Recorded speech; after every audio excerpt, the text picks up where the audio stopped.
Hello, my name is Diane Camacho from DLC Consulting Services, and I presented this presentation to the Contra Costa County Bar Association on April 2nd, 2020, managing the Unplanned virtual law firm.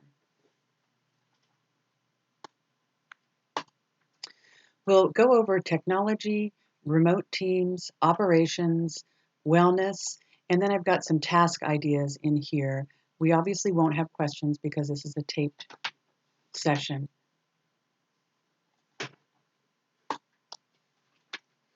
So first and foremost, the technology responsibility is still here, whether you're working from home or you're working in the office. You still have your professional responsibility. You still have to understand and know your software and where your documents are and how you're working remotely. So there's no change in your professional responsibility. You have to understand that your employees are working remotely, and you need to make sure that they're adhering to confidentiality standards. So whatever standards you have in the office needs to be adhered to when they're working from home as well. A couple of tips: you can update your policy on the use of personal phones, computers, email accounts, etc., and hand those out. And if it doesn't need to be updated, simply hand them out to make sure that everybody's aware of the fact that even though we're working remotely, it's business as usual as far as the confidentiality of our clients' information and our information about each other. You can talk to your IT provider about adding security, even changing password requirements to make them longer and change them more often, to again update and keep your information secure and update your policies and update your security measures. Those are just two things you can do to help with that. So there still seems to be a lot of question or a lot of unknowns about how we work remotely. So there's different ways that you can work remotely.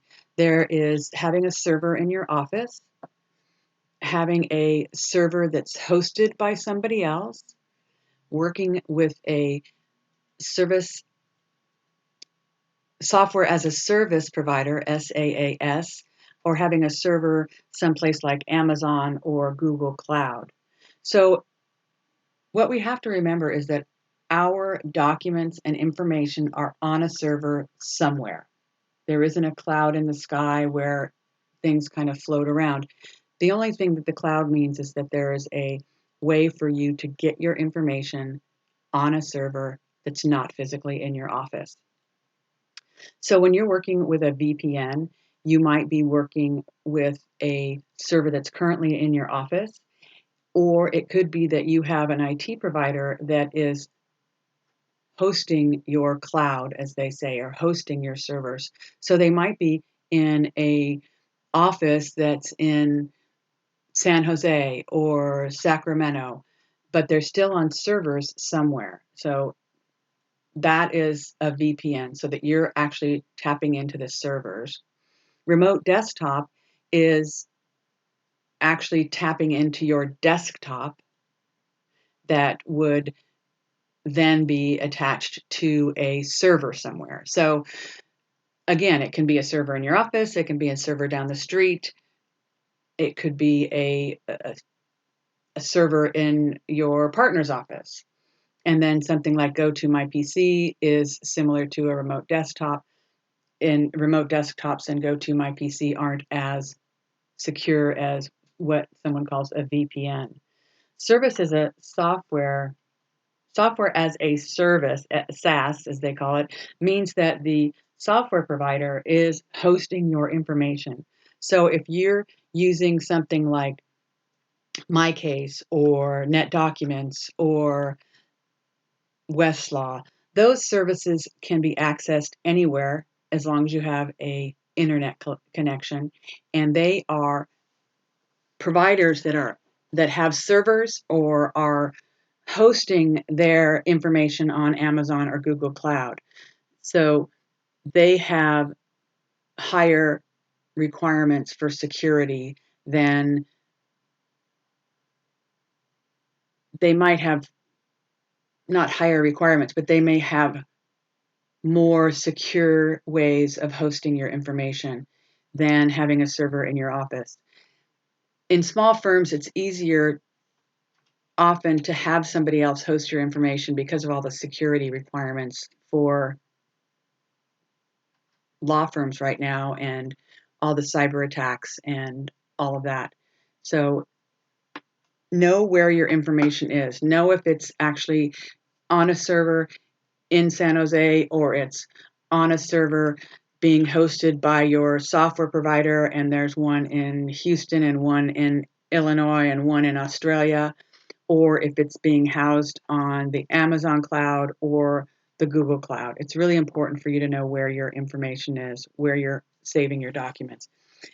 You can check when you're looking for software to see if they have security certificates. So if they are HIPAA compliant, there are other SOC certificates, things like that, that I'm not going to get into specifically what they do, but that means that the way that they secure your data has been approved by the HIPAA people to adhere to requirements. So they're safe for you to have personal information according to HIPAA. So the other thing that's very important in this regard is to know where your backups are and to be able to get to your documents. So if you have somebody hosting your data in Sacramento and they say, oh, well, we have redundant servers, so you're all good. Redundant servers do not mean that your documents are backed up. All that means is that you have somebody that has copied data from one server to another and they're sharing all the information. So if one server goes down, then your information will still be accessible to you. Having a full backup means that you can go somewhere, get your information, and start working with your information if that data center goes down, if your servers crash, all of them, if there's a fire, something like that. So it's important for you to know where your documents are, what you're paying for those documents to be stored, and whether you have a backup and where you get access to that backup. So do you log on somewhere in the cloud and get access to it? Do you have a backup and then you need to have your servers all recreated in order to get access? So we had a client who their IT hosting company got hacked and we were handed all their information on a server. So we had access to their information. It wasn't that we didn't have access to their information. However, it wasn't that everybody in the firm had access. So we had to figure out a way to get that information into a cloud that everybody could have access to. And then we had to have everything rebuilt, all their servers rebuilt. Sometimes you might have a backup that isn't accessible unless you have the server with all the software that you need to get the information. So, question, where's your information? How much are you paying to store it? How do you get the backup? And how long will it take you to get access to your backup information? And how long would it take you to recreate your system if something happened to your whole system? These are questions that you should have with your IT folks. So when we talk about software and we talk about working remotely, what you need is some basic things. You don't need all the bells and whistles, but you need a time and billing software. You need a way to share documents. You need a way to share contacts. You need a way to talk to each other. And now with Zoom, you really want to be able to talk face to face. It makes a huge difference. I was not a big fan of Zoom. I didn't like to always have my face visible, but I call it sequestered, being sequestered for 6 weeks or whatever it is, sometimes it's really nice to see somebody else's face and to kind of get over looking at myself and wondering whether I have my hair brushed or, my makeup on. So I really recommend that you have something with video, not just a chat feature. And what we've been using is Microsoft Teams, and they have a way to call with a video. So it's just a quick way to make a call. It's not a phone call. It just goes through Microsoft Teams, and we've been using that and like it a lot. And then if we're setting up calls, we use Zoom or a GoToMeeting. The other thing that's going to be important is having a way to track assignments. So you're not going to be able to have an inbox and an outbox on your desk so that people drop off things, or you walk by your paralegal's desk or your secretary's or an associate's desk and drop something off and say, hey, I need you to proof this, or I need you to, check this and this and this. You're going to have a way of sharing the tasks and then tracking them. So knowing who has what, again, you're not going to be able to be in the conference room and go, oh yeah, that's right, I gave you something yesterday. How is it going? What's going on? That face-to-face reminder of what's going on isn't going to be there. So there has to be a way to track assignments. And then the other thing is that owners and the bookkeepers need to have a way to see the financial information of the firm. It might be that you have a desktop QuickBooks account and your bookkeeper comes in a couple of times a month and then gives you reports, and that's fine. But with what we're going through now, we need to know where our money is, how much is coming in, what bills need to be paid, and we need to really manage our money differently, perhaps, than we have been. If we've been a little aloof from our money, in order for us to sleep at night as a small business owner, we need to be able to see where we are and what we have, and having that at your fingertips is going to be important. So we know what we need, and then we have to kind of think, okay, so what do we have? So I encourage you to understand what you have already, and then understand what you might have that could be used better.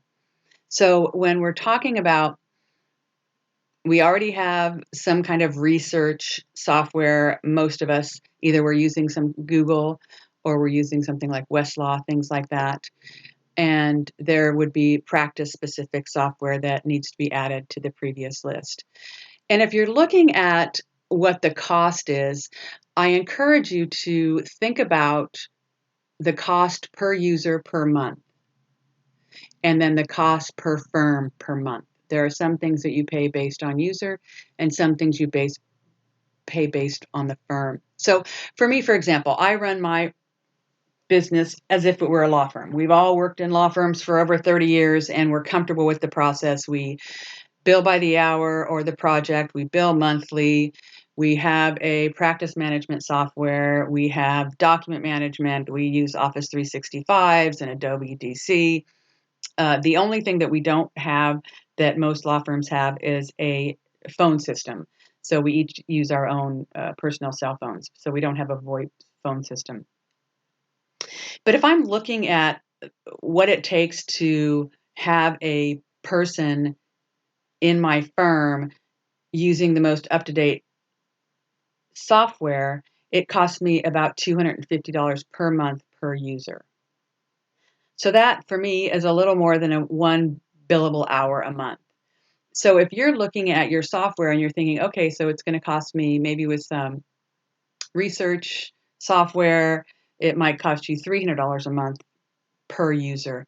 That is a reasonable amount to have your firm and everybody in your firm using the most current software. So don't think when you're buying software, you're thinking, okay, I'm buying Office 365. Well, that's $15 a month. I don't really remember what it is. I can't remember, honestly. That's too much to pay per user. Can we get it down? Don't think of it that way. Don't be short-sighted in the sense that you're going to use a software that maybe isn't used a lot, or it's free, or your neighbor uses it in a construction company, so you're thinking, well, that'll work well for us. This is your business, and software is the backbone of your business, and it becomes more and more important for us to be able to work remotely as we're working now. And this isn't going to go away. We're going to continue to work remotely, and many of us might rethink the cost of our leases and whether we want to have as much brick and mortar space. So if you're thinking about your whole team, or you're thinking about if you're thinking about non-billable people, how much it costs per person to have that person have their software. And then you have the firm costs. So you have things like your payroll. I have a GoToMeeting account and a LawPay account. You might have some kind of bill paying account, document signing, some kind of calendaring, those kinds of things. You would look at a firm cost per month. And then you could divvy it up if you'd like to per user. And then you would have your total per user per month cost. And then the hardware is a little bit different, obviously, because we have different needs and people work in different practice areas. So they need different, maybe somebody needs a scanner and somebody else doesn't need a scanner. So you need to also look at what hardware is necessary for your employees when they're working from home. And there may be some associates that want to have a printer and some associates that don't. You may have whoever's picking up the mail or having the mail delivered, they're going to need to have a decent scanner at their desk so that they can scan and email the mail out. So don't just automatically set up people at home with the same exact setup.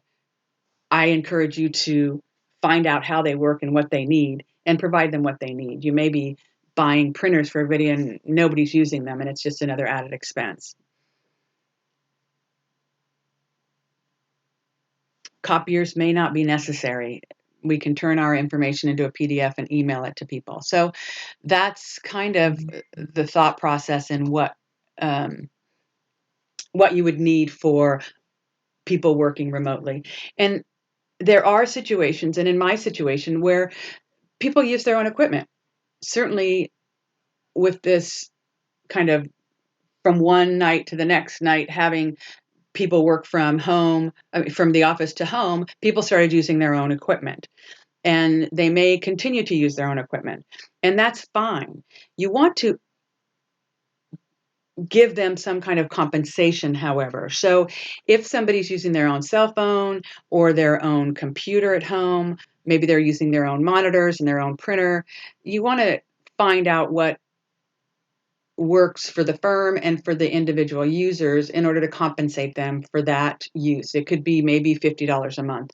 For me, I have no equipment, so all my team members have their own equipment and use their own equipment, and I pay them $100 per month for the use of their equipment. So that's non-taxed to the employee, but it's a way for you to defray the cost of the firm purchasing everything and still compensate your employees for their equipment.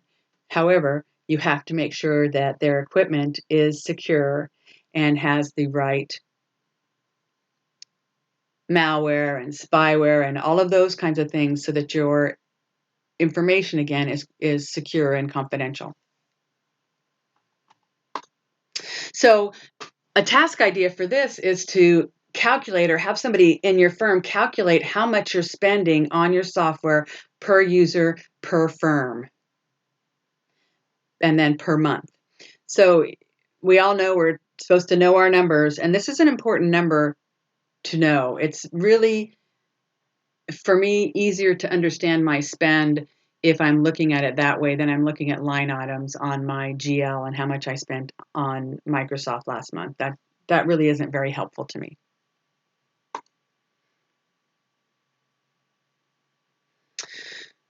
So there's a lot of technology options out there. There are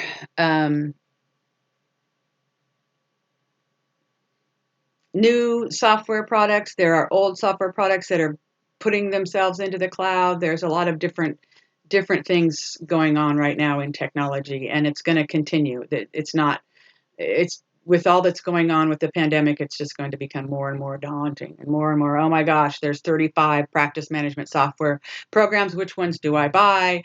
And what you end up buying is the one that's marketing the best. So try and be cautious of that. But what I encourage you to do is to really utilize the software that you're already paying for. So say you don't have a way to manage your tasks. You don't have any kind of practice management task features, or you just want to figure out how to assign tasks and track them. Use Outlook tasks. There are ways to assign tasks to others on your team and to track those tasks. So don't run out and buy a new program that does all of these different things until you've tried to use the software you have. There are a lot of different features in Outlook for calendars and joint calendars and your contacts. You can have your IT folks set up a firm contacts, so everybody's contacts get put into one account, and then everybody has access to them. You can still have access to your own, but there's a lot of things that you can do with your software that you currently have before you start saying, I need this and I need that in order to operate remotely.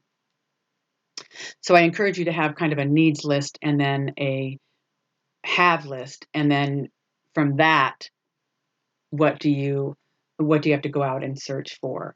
And if you're starting to search for software in order to work more seamlessly in a remote environment, I encourage you not to be a beta tester. I'm not saying that you shouldn't test the software you're going to buy, but what I'm saying is don't be cutting edge. Don't be the person that, so-and-so started this software company for estate planning attorneys, and it's really great. It's specific for you, and you jump on board and you start using something that hasn't been vetted. Small firms aren't in a position to be a beta tester. We're going to have a hard enough time learning new software that works, let alone learning new software, spending 2 hours trying to figure out how something works, only to find out that, oh, it doesn't do that. We're working on it. It's in the pipeline, as we've all heard. It's in the development pipeline. If you don't have an IT department that can test software on your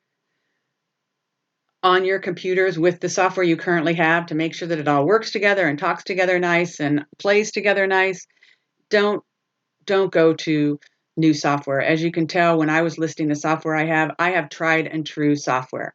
I spend a few extra dollars. I bite the bullet because I don't want to give money to Microsoft, and I use software that works together. I have enough problems as it is learning new software and all the software changes, just keeping up with what I have without testing some software for a new software company. So just think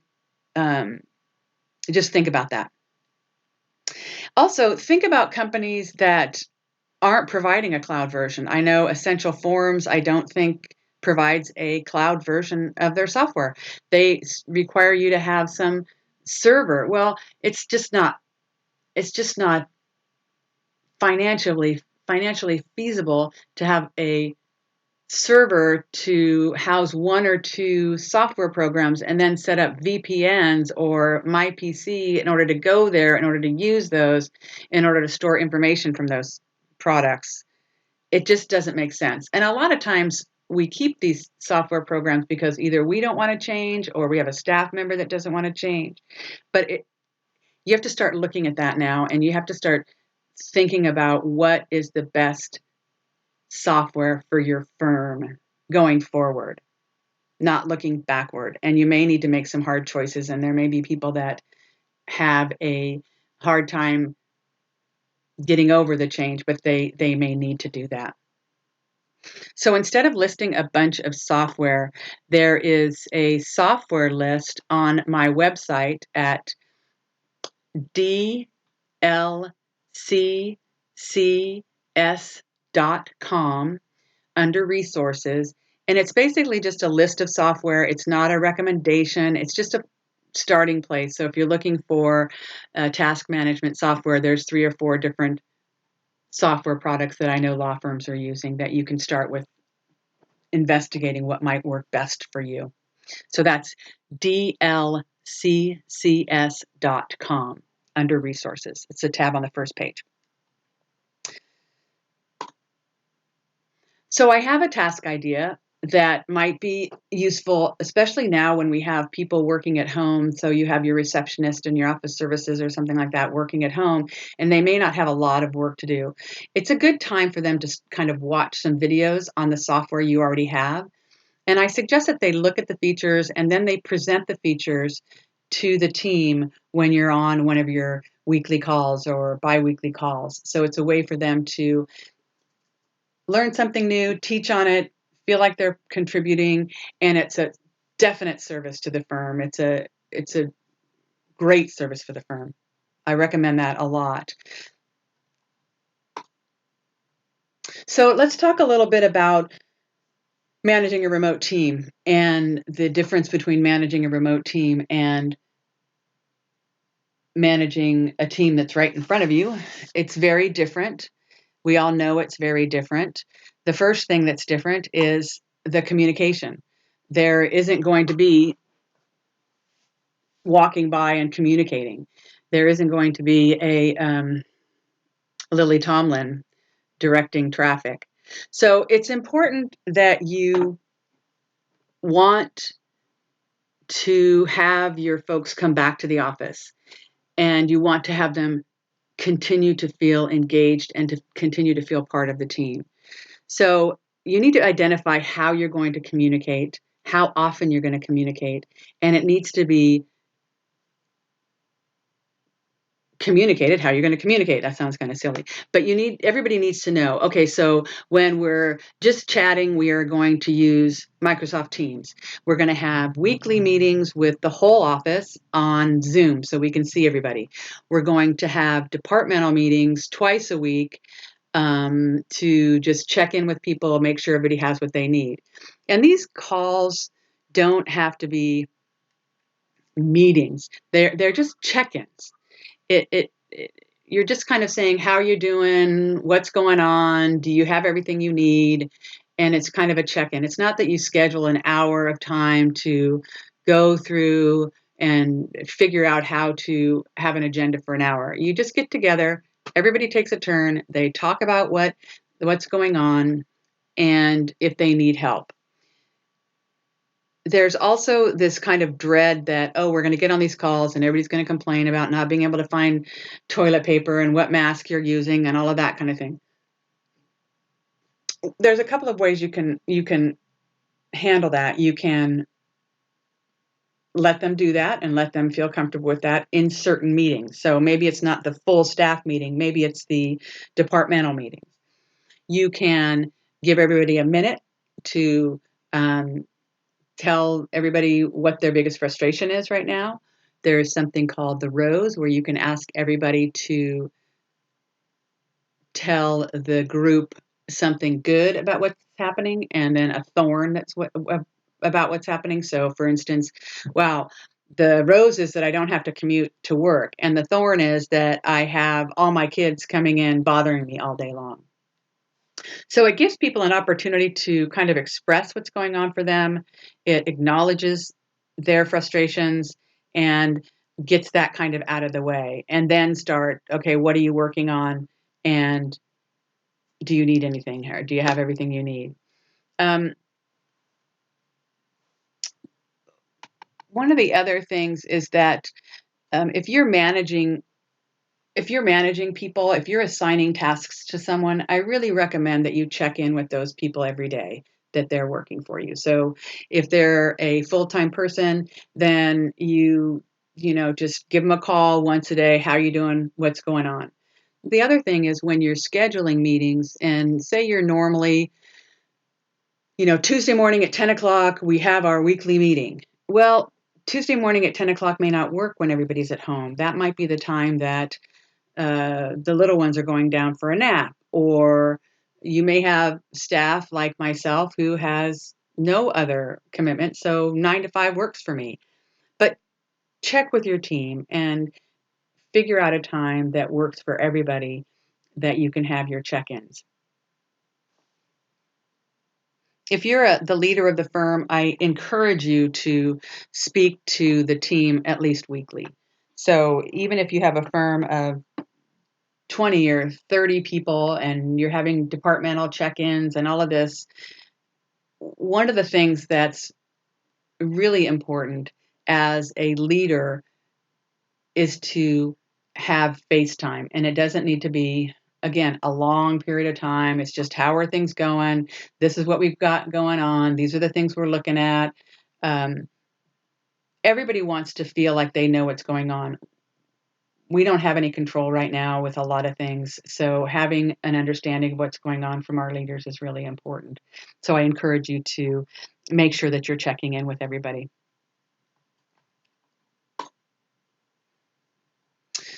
So a task idea is to pick out some of the information that's flying around in the legal community. So we're all getting inundated with emails and flyers and all of this different stuff. So share some of that with your team so that they feel like they're in the know as well. It doesn't have to always be positive, but it's nice, again, to feel like you're sharing information and your team feels like you care about what they think and how things are going for them. So, task assignment. You're going to need to figure out a way to assign and track tasks. I talked about this a little bit in software, but there isn't going to be a red folder put on your desk that has all the checks that need to be signed in it. There's going to be a lot of things dropped. As we get into this for a longer period of time, things are going to come up that haven't been taken care of. And the only way you're going to know what needs to be done is to assign tasks and track them. So it can be an Outlook, it could be in the in your practice management software. Maybe you have if you're using tasks in your practice management, maybe you have a client matter that is firm, and then you're putting your admin tasks in there and assigning them from there. And if you're not giving specific deadlines, you need to start. And a specific deadline isn't, I need this tomorrow. A specific deadline is, I need this tomorrow to go out in Federal Express, and I need to review it at least once before it goes out in Federal Express. So I'd like to have the draft by 10 o'clock tomorrow morning. That's a deadline. A deadline is, the client is coming in to, I have a Zoom meeting with the client tomorrow at noon, and I need to have this before then so I can look at it and then have it up on the screen with the client.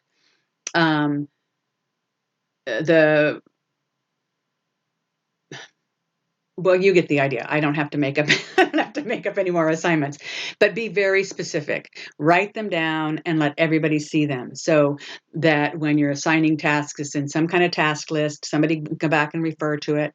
And if people are asking you for more specifics when you're assigning tasks, take it gracefully and give them what they need. You aren't going to be able to readjust priorities as you see somebody doing something, or as something reminds you when you're walking by their desk.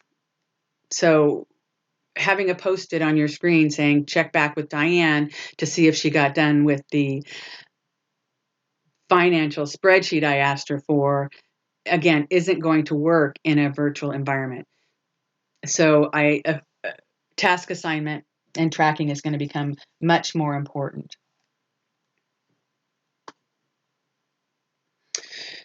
And when you're managing non-exempt staff remotely,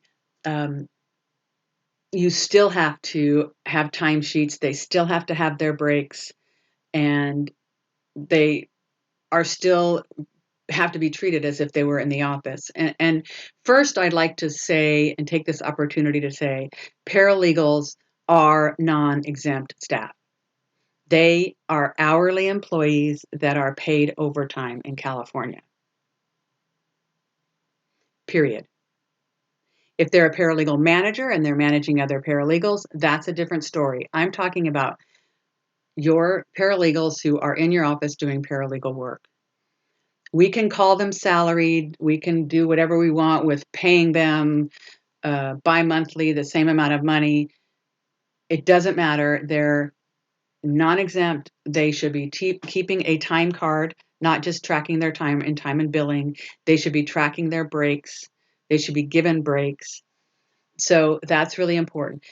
Uh, My company has done audits on 3 different law firms in the last 18 months or so, and all 3 of them had errors when they were paying their paralegals because they were paying them as if they were exempt. And then they were calculating their overtime at the wrong rate, or they were, if there was time without pay, it was being calculated at the wrong rate. So each of them had to pay out quite a little bit of money to their paralegals because they were not paying them properly.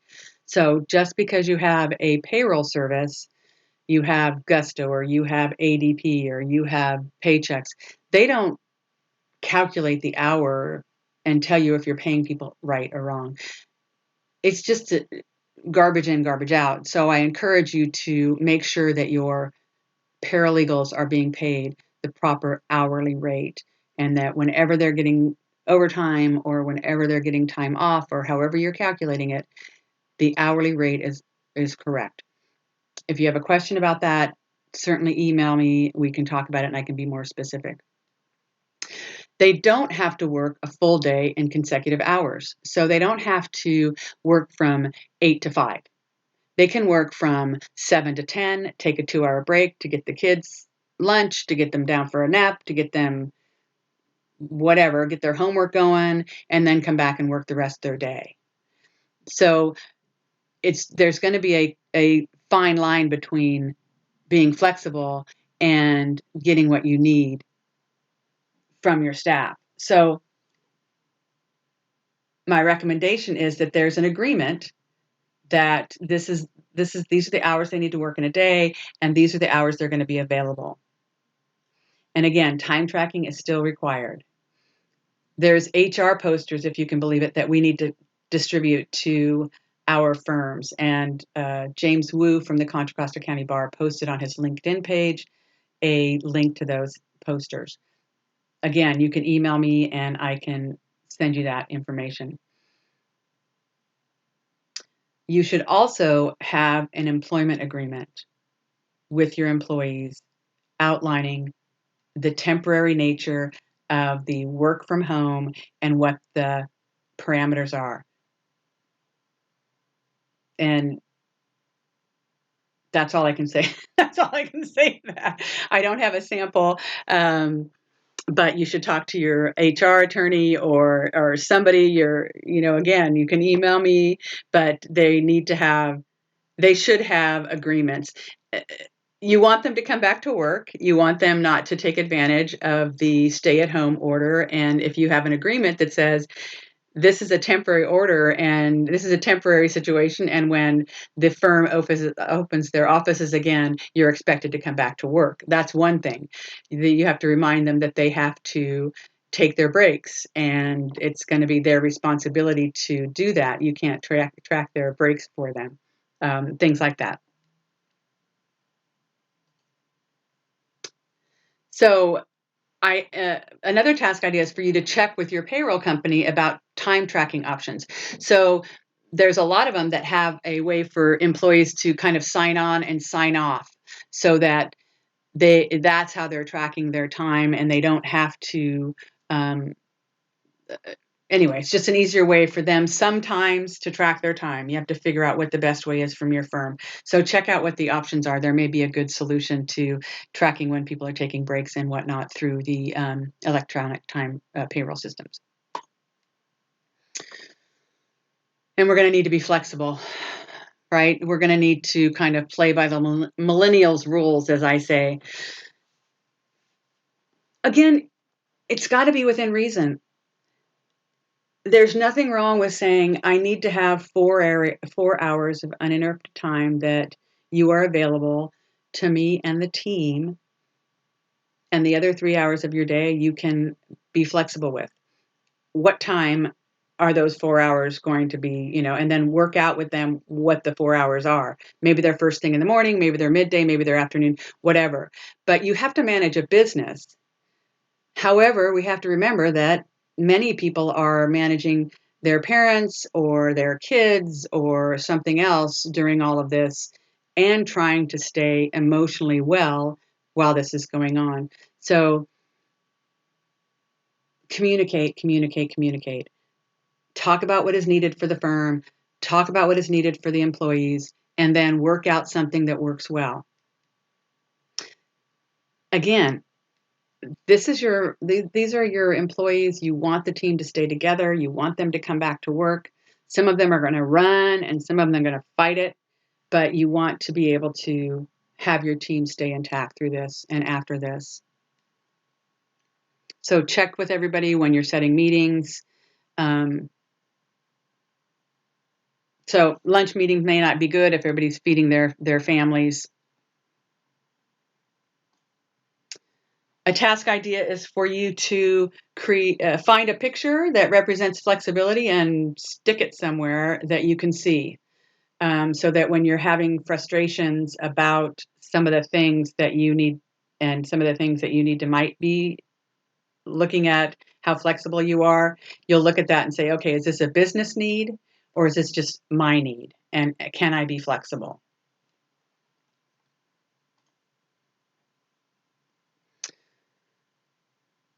So systems and operations. Some things are going to remain the same. There's going to be some changes.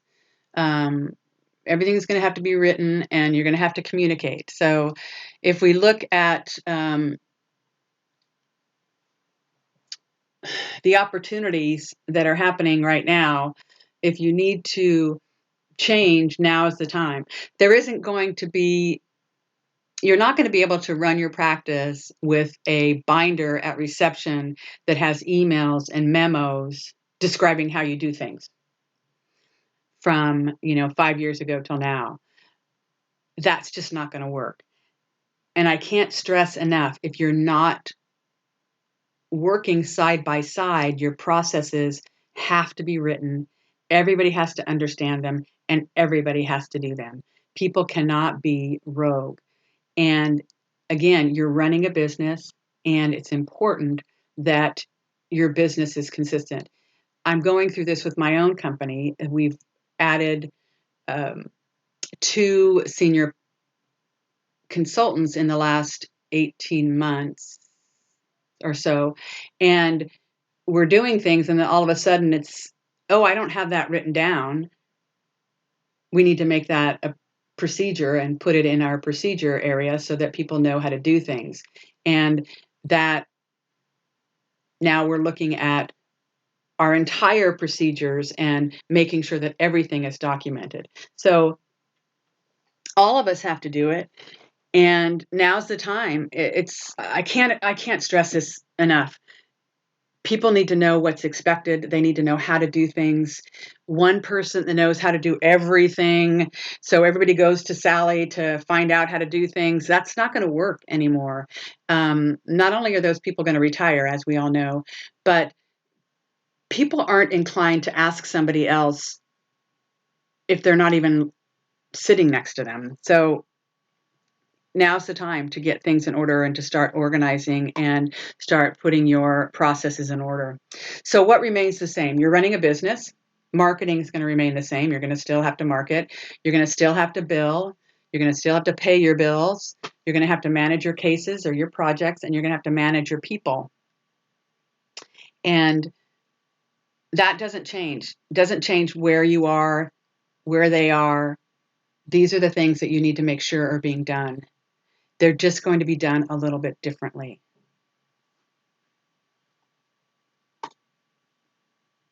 What's changed? Communication, transference of information, and the physical connection.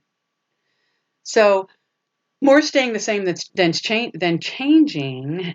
And the real change for many of us is that we need to get organized, systemized, and then we need to communicate it efficiently and effectively with our team. This is going to make us better business owners. This is going to make us have stronger businesses and companies and law firms. If we can get this down and we can systemize everything and we can still have a connection with our employees, even though they're not sitting in our offices, and we can have them feel like they're part of our team and they're important to the firm and our clients, That's going to keep us moving forward in the next iteration of law firms. So the written word, we're attorneys. If it isn't written down, it isn't true and it didn't happen, right? So if it isn't signed, it's not agreed to. So we need to make sure that the way we run our business is written down, is available to everybody. There's one place that everybody goes to. We don't, again, have one person as the keeper of all knowledge. That doesn't work.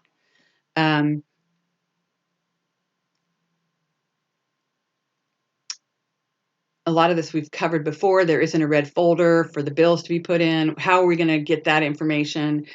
How am I going to approve bills? How am I going to sign bills? Should we go to bill.com or work with our bank to pay our bills electronically? How is everybody going to see this information? There's a way to put a page on your website. You can talk to your website designer, or again, email me, but you can get a page on your website that's only available to your firm members. And then you can post all of your policies and procedures there, and then people can't change them. So it can be approved by you or whoever approves things like that. It can be posted up in the website. Anybody can get to that anytime. And that's basically the way we do it. If we need to change something, then we need to agree upon it, and then we need to modify that and get it back up in the website. So there's ways to get this information, put it in a place that can be helpful and accessible to everybody, and it doesn't have to, be a big drawn out process and everybody get binders at their house or whatever we used to do and whatever we've done in the past. So my idea for this is that you have each person write up a list of the tasks they are doing now and what they can't do now since they're in a virtual environment. So what are you doing? This isn't a prelude to layoffs, and that's what everybody always assumes. Oh my gosh, you're asking me what I do in a day. That means you're trying to lay me off. No, make sure it's clear that you're trying to make sure that everything that needs to get done is getting done while we're doing this remotely, and that everybody has what they need to do their job. So it's not a way to eliminate or reduce staff. It's a way to make sure that the business is running the way it needs to and that everybody has what they need. So that's a good way to start. Having a list of what everybody does and what they can't do now, and then start working off of that to make sure that the procedures for what they're doing is written up. If they can't do it, why not? What do you need to get them? So this is kind of the beginning step.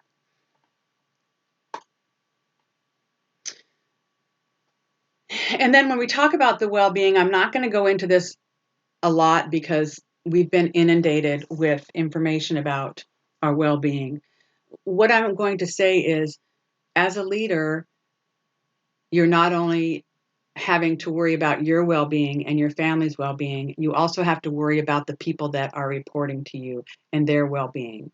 So it's another layer of responsibility to check in with your folks and help them seek ways to be well.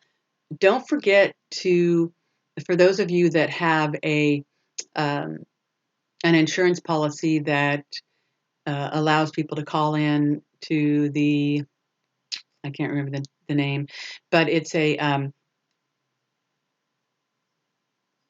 part of your insurance policy, and they can call in and get help, get advice, get referrals for anything from daycare to investment advisors. Also, try and keep your anger in check. It's important that we show vulnerability and that others hear that we're having a hard time and that it's a struggle for us to do this. There's stress with whether your clients are going to be paying and whether you're going to get your bills out and all of that kind of thing. But keep your anger in check. Being vulnerable and being angry are very different. And I encourage you to scream in your closet not on your video calls. And a task idea is to have your team watch videos or read wellness articles individually and then discuss them as a group. So you can have, it can be kind of a kickoff for your, weekly meetings, or maybe you have, Thursday coffees with everybody, and I'm going to want everybody to read this week. And then next Wednesday, we're going to talk about what we've done that's included in this article, or you can think of ways to work something like that into a meeting, but it's a way to communicate what the options are, acknowledge that people are having a hard time, and then get kind of support as a group. So in closing, I want to stress what I see happening from this remote working situation that most of us were thrown into overnight, is that we're going to be better managed. We're going to come back to our firms and our offices when this is all over, and we're going to be better managed. We're going to know our teams more intimately. So we're going to have a closer relationship with the people on our teams. And we're going to have a more flexible and fluid business. We're going to understand that, okay, it can work this way. You're going to understand what can be flexible, what cannot be flexible, and you're going to have a parameter where you can work some more flexibility into your business model. And this is what the young folks want. This is what the people up and coming want, is to have more control over their working environment. And this is a way to do it. Okay, we're going to, however it works. I think that this is what's going to come out of our situation that's currently going on. We don't have time or the venue for questions and answers, but please feel free to email me any questions or reach out if you want to talk about something. There's our website if you want to pull down the reference list for software. And I hope that everyone is doing well and staying healthy. Thank you very much.